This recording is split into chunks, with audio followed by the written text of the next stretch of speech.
뉴스는 당신을 속인다. 시장이 진짜 반응하는 5가지 변수는? 어느 날 뉴스를 보면 세계 경제가 다시 살아나는 것 같습니다. 주식시장은 오르고 각국의 중앙은행은 금리를 내릴 준비를 한다는 이야기도 들립니다. 이제 위기는 지나간 걸까? 하는 생각이 들 수도 있습니다. 하지만 조금만 더 깊이 들여다보면 이야기는 달라집니다. 지금 세계는 단순한 회복의 길을 걷고 있는 것이 아니라 전환기, 그것도 굉장히 복잡한 구조의 전환기를 지나고 있습니다. 이 전환기는 단지 경기가 좋아지고 나빠지는 문제가 아닙니다. 경제, 외교, 안보, 기술, 환경까지 모두 얽혀서 새로운 세계 질서를 만들어가고 있는 중이기 때문입니다. 경제는 살아나는 듯 보이지만 구조는 피로해지고 있다. IMF는 2025년 세계 경제가 3% 정도 성장할 것으로 보고 있습니다. 표면적으로만 보면 꽤 괜찮은 수치입니다. 그런데 이 수치를 만든 속사정을 보면 이야기가 달라집니다. 미국은 소비도 살아있고 고용도 괜찮지만 가계와 기업이 떠안은 높은 금리와 부채 부담은 여전히 큽니다. 유럽은 금리는 높은데 경제 성장은 더디고 에너지 문제와 소비 위축이 계속 발목을 잡고 있습니다. 중국은 성장률 목표는 지키고 있지만 부동산 위기, 내수 침체, 젊은 층의 실업률 등으로 기초 체력은 점점 약해지고 있습니다. 전문가들은 이 상황을 이렇게 말합니다. 성장은 하고 있지만 그 성장의 질은 예전과 다르다. 겉으론 좋아 보여도 속은 많이 지쳐있다. 금리는 내리지만 시장은 조심해야 한다. 이제 세계 여러 나라의 중앙은행들이 금리를 내릴 준비를 하고 있습니다. 미국, 유럽, 한국, 캐나다 모두가 조심스럽게 긴축을 푸는 분위기입니다. 하지만 여기서 중요한 질문이 있습니다. 금리를 내린다는 건 좋은 신호일까요? 많은 분들이 그렇다고 생각하십니다. 금리를 내리면 대출이 쉬워지고 소비가 살아나고 기업도 투자하기 좋아지니까요. 그런데 실제로는 다를 수 있습니다. 왜냐하면 지금 금리를 내리려는 이유가 경기가 좋아서가 아니라 너무 나빠질까봐이기 때문입니다. 경기 회복이 아니라 경기 둔화를 막기 위한 방어일 수 있는 거죠. 게다가 이미 금리 인상기로 많은 피해를 본 상태라 이제 와서 금리를 조금 내린다고 바로 회복되긴 어렵습니다. 그래서 전문가들은 정책의 힘이 예전보다 약해졌다고 말합니다. 세계가 더 나뉘고 있다. 지정학의 리스크. 요즘 세계는 단순히 경제만 놓고 설명하기가 어렵습니다. 정치와 외교, 안보와 기술 패권이 경제 흐름에 직접적인 영향을 주고 있기 때문입니다.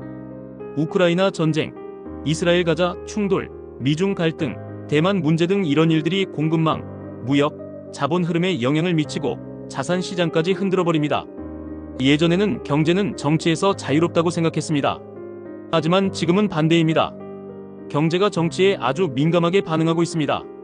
대표적인 예가 반도체, 히토류, 배터리, AI 서버 같은 기술 자원입니다. 이제 이런 것들은 단순한 제품이 아니라 국가 간 힘의 균형을 결정짓는 전략 자산이 되었습니다. 그래서 시장은 점점 지정학적 위험 프리미엄을 가격에 반영하기 시작했습니다.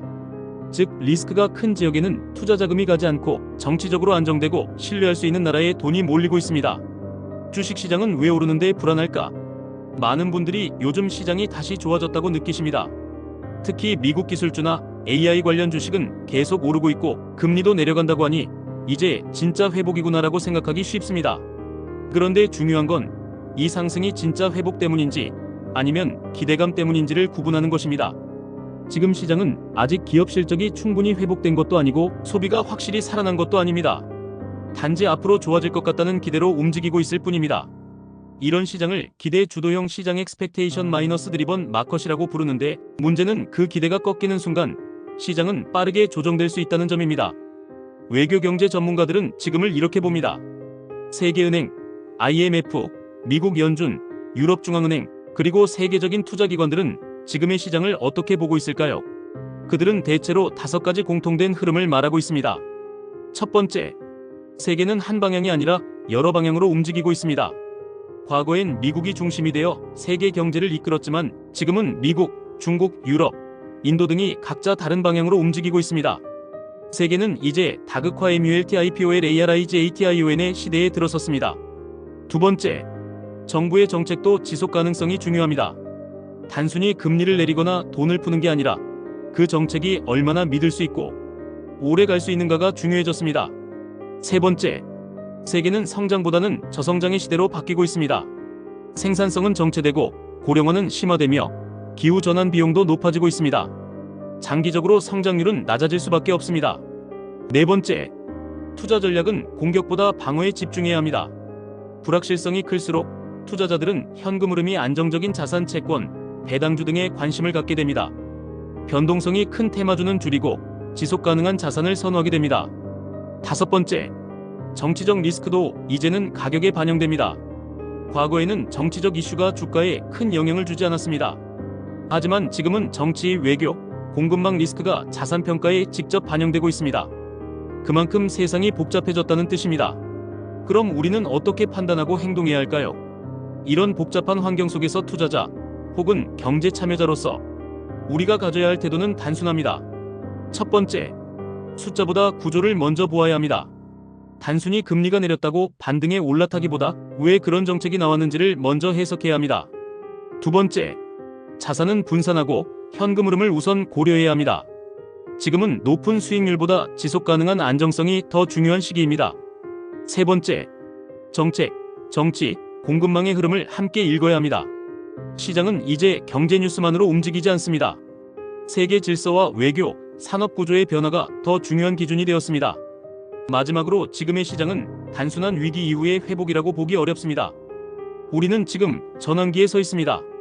그 전환은 매우 복잡하며 경제만이 아니라 외교, 기술, 정책, 심리까지 모두 엮여 있습니다. 이럴 때일수록 우리가 해야 할 일은 단 하나입니다. 숫자에 휘둘리지 말고 구조를 읽는 힘을 갖는 것입니다. 단기적 이익보다 장기적인 생존력을 선택하는 것입니다. 시장은 오를 수도 내릴 수도 있습니다. 하지만 그 흐름을 만들어내는 세계의 큰 구조는 그렇게 쉽게 바뀌지 않습니다. 그 구조를 읽을 수 있는 분만이 흔들림 속에서도 길을 잃지 않을 것입니다. 시장을 이기려 하지 마십시오. 대신 구조를 이해하고 흐름을 읽으십시오. 그것이 바로 가장 합리적이고 전략적인 선택입니다. 경제탐정본부 TV는 앞으로도 시장의 겉모습이 아닌 그 속의 구조를 함께 읽어나가며 여러분의 합리적인 선택을 돕겠습니다. 읽어주셔서 감사합니다. 더 궁금하신 주제나 다루었으면 하는 내용이 있으시다면 댓글이나 메시지로 언제든 남겨주세요.